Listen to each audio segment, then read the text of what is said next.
ದೇವರಿಗೆ ಮಹಿಮೆ ಉಂಟಾಗಲಿ. ನಾವು ಕಳೆದ ಸಂಚಿಕೆಯಲ್ಲಿ ನಿಜ ಕ್ರೈಸ್ತರು ಯಾರು ಎಂಬುದರ ಕುರಿತಾಗಿ ನೋಡಿದ್ದೇವೆ.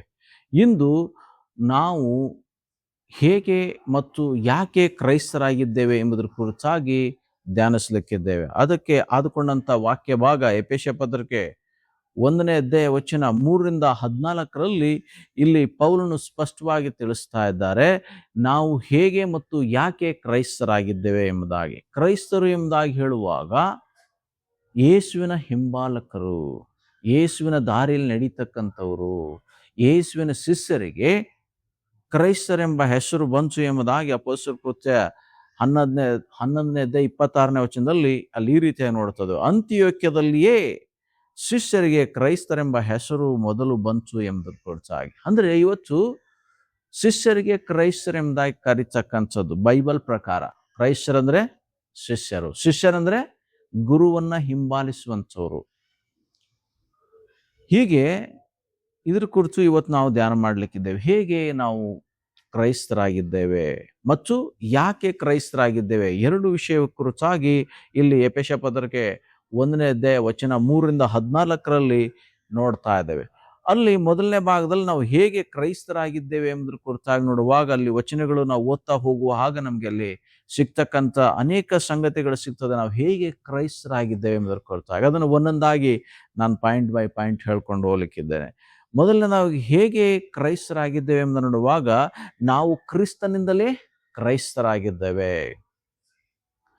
ನಾವು ಇವತ್ತು ಆತನವರಾಗಿರುವುದು ಆತನಿಂದಲೇ ಹೊರತು ಬೇರೆ ಅಲ್ಲ. ಪ್ರೇಯರೆ, ಮುಂದುವರಿಸಿ ನಾವು ಹೇಗೆ ಕ್ರೈಸ್ತರಾಗಿದ್ದೇವೆ ಎಂಬುದನ್ನು ನೋಡುವಾಗ ಈ ಜಗತ್ತು ಉಂಟಾಗುವುದಕ್ಕಿಂತ ಮುಂಚೆ ಆತನು ನಮ್ಮನ್ನ ಆರಿಸಿಕೊಂಡಿರುವುದರಿಂದ ನಾವಿವತ್ತು ಕ್ರೈಸ್ತರಾಗಿದ್ದೇವೆ. ಅಂದರೆ ಆತನು ನಮ್ಮನ್ನ ಆರಿಸಿಕೊಂಡಿದ್ದಾನೆ, ನಾವು ಆತನನ್ನ ಆರಿಸಿಕೊಳ್ಳಲಿಲ್ಲ. ಆತನು ನಮ್ಮನ್ನ ಹುಡುಕಿಕೊಂಡು ಬಂದಿದ್ದಾನೆ, ನಾವು ಆತನನ್ನ ಹುಡುಕಿಕೊಂಡು ಹೋಗಲಿಲ್ಲ. ನಾವು ಆತನನ್ನ ತಿಳಿಯುವುದಕ್ಕಿಂತ ಮುಂಚೆ ಆತನು ನಮ್ಮ ಕುರಿತು ಚೆನ್ನಾಗಿ ಆತನು ತಿಳಿದಂತವನಾಗಿದ್ದಾನೆ. ಆದ್ದರಿಂದ ನಾವಿವತ್ತು ಕ್ರೈಸ್ತರಾಗಿದ್ದೇವೆ.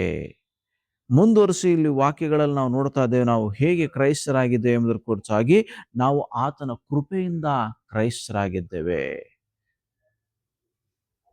ಆತನ ಒಂದು ಅನುಗ್ರಹ, ನಾವು ಆತನ ಶಿಷ್ಯರಾಗಿರುವಂಥದ್ದು, ಕ್ರೈಸ್ತರಾಗಿರುವಂಥದ್ದು ಹೊರತು ಇದರ ಹಿಂದೆ ನಮ್ಮ ಪ್ರಯತ್ನ ಫಲ ಯಾವುದೂ ಇಲ್ಲ. ಮುಂದುವರಿಸಿ ನಾವು ಹೇಗೆ ಕ್ರೈಸ್ತರಾಗಿದ್ದೇವೆ ಎಂದು ನೋಡುವಾಗ ಆತನ ದಯೆಯಿಂದ ನಾವು ಕ್ರೈಸ್ತರಾಗಿದ್ದೇವೆ. ದೇವರು ನಮಗೆ ದಯೆಯನ್ನು ತೋರಿಸಿದ್ರಿಂದ, ಕ್ರಿಸ್ತನು ನಮಗೆ ದಯೆ ತೋರಿಸಿದ್ರಿಂದ ನಾವು ಆತನ ಶಿಷ್ಯರು, ಆತನ ಅನುಯಾಯಿಗಳು, ಕ್ರೈಸ್ತರಾಗಿದ್ದೇವೆ. ಮಾತ್ರವಲ್ಲ, ಮುಂದುವರಿಸುವ ವಚನದಲ್ಲಿ ನಾವು ನೋಡ್ತಾ ಇದ್ದೇವೆ, ಆತನ ಚಿತ್ತಾನುಸಾರವಾಗಿ, ಆತನ ಚಿತ್ತ ನಾವು ಆತನನ್ನು ಅನುಸರಿಸುವವರು ಆಗಬೇಕಾಗಿತ್ತು. ನಾವು ಕ್ರೈಸ್ತರಾಗಿರುವಂಥದ್ದು ಆತನ ಚಿತ್ತ, ಆದ್ದರಿಂದ ನಾವು ಕ್ರೈಸ್ತರಾಗಿದ್ದೇವೆ. ಮಾತ್ರವಲ್ಲ, ಆತನ ಸಂಕಲ್ಪ ನಾವು ಆತನನ್ನು ಅನುಸರಿಸುವಂಥದ್ದು. ಆದ್ದರಿಂದ ಆತನ ಸಂಕಲ್ಪ ಇದ್ದದರಿಂದ ನಾವಿವತ್ತು ಕ್ರೈಸ್ತರಾಗಿದ್ದೇವೆ.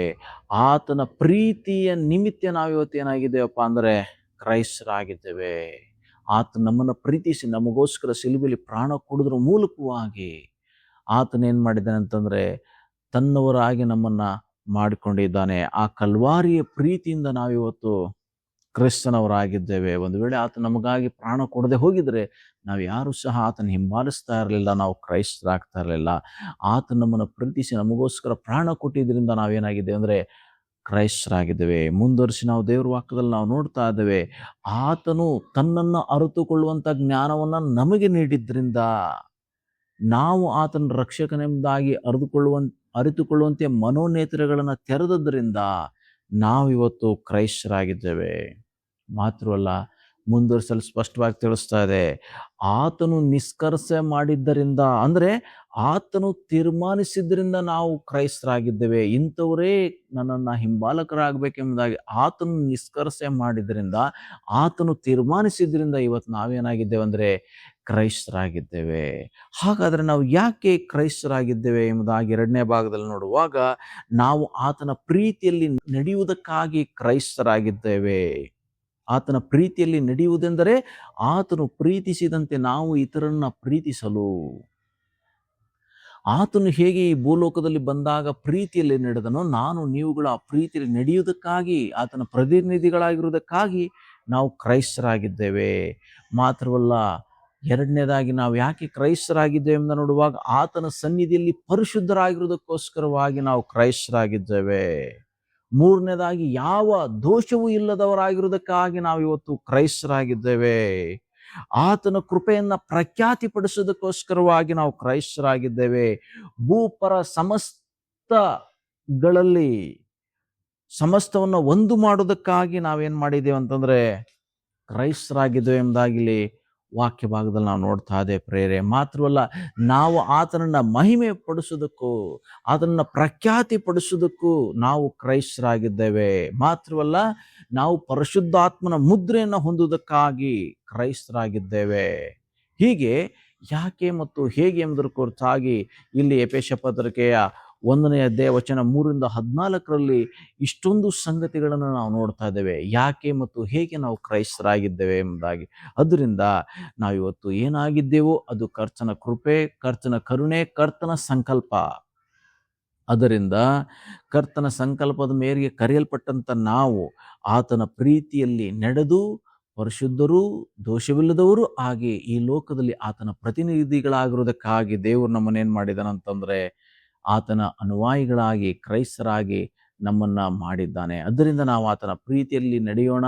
ಈ ಭೂಪರಗಳಲ್ಲಿ ನಾವು ಪರಿಶುದ್ಧತೆಯನ್ನು ಕಾಪಾಡಿಕೊಳ್ಳೋಣ. ಆ ಮೂಲಕವಾಗಿ ಆತನ ನಾಮವನ್ನು ಮಹಿಮೆ ಮಾಡೋಣ. ಕರ್ತನೇ, ಈ ಸಮಯಕ್ಕಾಗಿ ಸ್ತೋತ್ರ. ನಾವು ಯಾಕೆ ಮತ್ತು ಹೇಗೆ ಕ್ರೈಸ್ತರಾಗಿದ್ದೇವೆ ಎಂಬುದರ ಕುರಿತಾಗಿ ಸಂಕ್ಷಿಪ್ತವಾಗಿ ಧ್ಯಾನಿಸಿದ್ದೇವೆ ಸ್ವಾಮಿ. ಧ್ಯಾನಿಸಿರುವಂಥ ಈ ವಿಷಯಗಳನ್ನು ನಾವು ಗಮನದಲ್ಲಿಟ್ಟುಕೊಂಡು ಮುಂದೆ ಸಾಗಲಿಕ್ಕೆ ನಿನ್ನ ಸನ್ನಿಧಿಯಲ್ಲಿ ಪರಿಶುದ್ಧರು, ದೋಷವಿಲ್ಲದವರು ಆಗಿ ಕಾಣಿಸಿಕೊಳ್ಳಲಿಕ್ಕೆ ಪ್ರಯಾಸ ಪಡುವಂತೆ ಸಹಾಯ ಮಾಡು. ಈ ಸಂದೇಶನ ಆಲಿಸಿರತಕ್ಕಂಥ ಪ್ರತಿಯೊಬ್ಬರನ್ನ ಆಶೀರ್ವದಿಸು. ಇವ್ರನ್ನ ಯಾವ ಉದ್ದೇಶಗಳನ್ನು ನೀವು ಆರಿಸಿಕೊಂಡಿದ್ದೀರೋ, ಕರೆದಿದ್ದೀರೋ, ಪ್ರತ್ಯೇಕಿಸಿದ್ದೀರೋ, ನಿನ್ನ ಉದ್ದೇಶವನ್ನ ಪ್ರತಿಯೊಬ್ಬರ ಜೀವಿತದಲ್ಲಿ ನೆರವೇರಿಸಬೇಕಾಗಿ ಪ್ರಾರ್ಥಿಸ್ತೇವೆ. ಹಾಗೆ ಮಾಡೋ ದೇವರಾಗಿರೋದಕ್ಕಾಗಿ ಸ್ತೋತ್ರ. ಯಾರ್ಯಾರೇನು ತೊಂದರೆ, ಕಷ್ಟ, ಸಮಸ್ಯೆ, ಇಕ್ಕಟ್ಟಿರಲಿದ್ದಾರೋ ಸ್ವಾಮಿ, ಇವರಿಗಿರುವಂಥ ಎಲ್ಲ ವಿಧವಾದ ಕಷ್ಟ, ಸಮಸ್ಯೆ, ಇಕ್ಕಟ್ಟು, ಹೋರಾಟಗಳನ್ನ ಬಿಡುಗಡೆ ಮಾಡು. ಇವ್ರಿಗೆ ಬೇಕಾಗಿರುವಂಥ ಶಾಂತಿ, ಸಂತೋಷ, ಸಮಾಧಾನ ಗ್ರಹಿಸು. ಯೇಸುವಿನ ಮೂಲಕ ಪ್ರಾಶ್ರ ಪರಲೋಕ ತಂದೆಯೇ, ಆಮೇನ್. ಈ ಸಂದೇಶ ನಿಮಗೆ ಆಶೀರ್ವಾದಕರವೂ ಪ್ರಯೋಜನಕರವಾಗಿಯೂ ಇದೆ ಎಂಬುದಾಗಿ ನೀವು ಎಣಿಸೋದಾದರೆ ಇದನ್ನು ನಿಮ್ಮ ಸ್ನೇಹಿತರೊಂದಿಗೆ ಹಂಚಿಕೊಳ್ಳೋದ್ರ ಮೂಲಕವಾಗಿ ಅವರು ಸಹ ದೇವರನ್ನು ಅರಿತುಕೊಳ್ಳಲಿಕ್ಕೆ ನೀವು ಸಹಾಯ ಮಾಡಬೇಕಾಗಿ ವಿನಂತಿಸಿಕೊಳ್ಳುತ್ತೇನೆ.